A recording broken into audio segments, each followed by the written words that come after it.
Урматтуу депутаттар, барыңыздарга чоң рахмат. 5 минут берилет. Рахмат. Менин комиссияга суроом жок, бирок бир пикир айтайын деп атам. Мен Атамбаев президент болуп турганда, ал күчүндө турганда бардык каталарын бетине айткам. Бирок азыр ал президент эмес, күчүн жоготкон. Азыр жыгылганды баса калып деп келесем, жеке мен үчүн мындай жигиттикке жатпайт.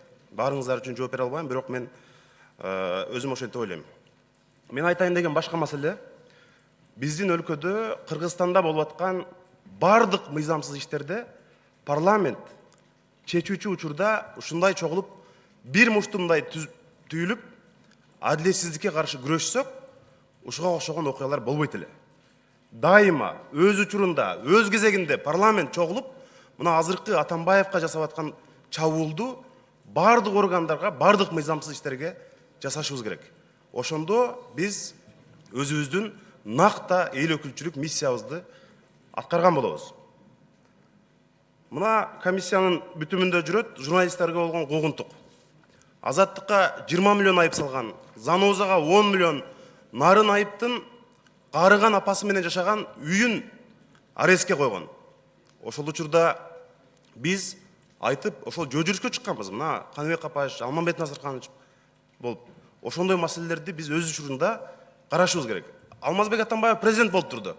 Батукаевдин чыгарылганына качан? Бирок ушул трибунадан, ушул парламенттин ал президент болуп турган учурда Батукаевдин маселесин карап, өзүн ушул жерге чакырып биз сурак алсак болмок. Бирок ал азыр жок. Эми айтайын дегеним, Шамил Атаканов көрсөтмө берди деп атабыз. Урматтуу депутаттар, буга чейин орусиялык бир шылуундун азыр түрмөдө жатат.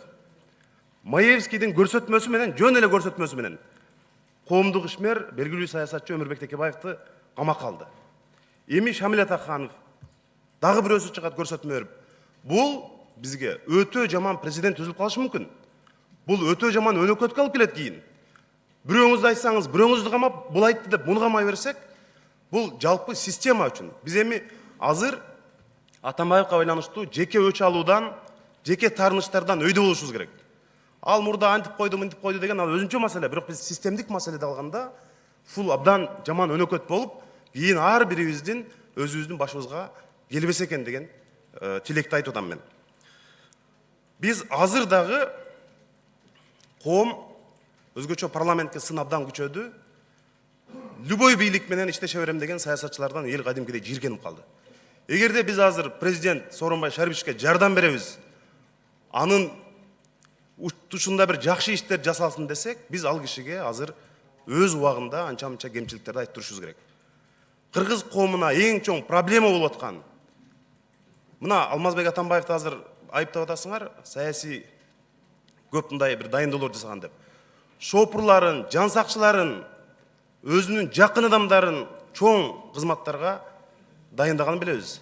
Мына менин кесиптешим журналист Абдил Сегизбаев могул жерде отуруп алып, баарыбызга атырылганын жакшы билебиз да. Биз мындан ары, эгерде президентке жардам беребиз, анын саясатын колдойбуз десек, биз жаңы икрамдарды, жаңы Манас Арабаевдарды, жаңы Абдил Сегизбаевдарды жаратпашыбыз керек. Эгерде ошондой көйгөй болсо, биз парламент чогула калып, бир муштумдай болуп, жалпы элдин коюп аткан талаптарын аткарганга толук мүмкүнчүлүк бар. Анан урматтуу депутаттар, мына соттор боюнча дагы азыр дагы президенттин сотторду өзгөртөм деген, реформа кылам деген аракеттери чынын айтканда соттор тарабынан, жергиликтүү бийликтер тарабынан көп ишке ашпай атат. Соттор өзгөргөн жок. Ошол бойдон мына 80-деги ата-энесин карактады деп оор кылмыштарга айыпталып жаткан, буга чейин биз бир канча рет көтөргөнбүз. Канжар Кадралиев дегенди кече мына сот жаза мөөнөтүн кыскартып, сен эркиндикте ойноп күлүп жүрө бер деп чечим чыгарып койду. Эми ушундай учурлар болуп атат да, ошон үчүн азыр ар бир сөздө спикерибиз Дастан Артисбекович баш болуп, айрым фракция лидерлери ушул жерге чыгып сүйлөгөнүңөрдө Атамбаев саясий куугунтуктарга жол берген, саясий репрессия кылган деп айтып өттүк баарыбыз. Муну ушул жогорку кеңеште парламентте бакыйган депутаттар баарыңар айттыңар, саясий репрессия кылган убагында деп.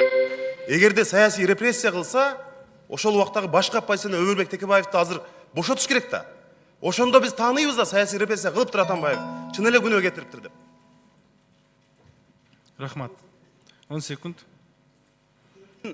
Бардык адилетсиз окуяда, урматтуу депутаттар, баарыбыз убагында бир муштумдай чогулуп парламентте курч маселелерди карап турушубуз керек деп ойлойм. Рахмат. Рахмат.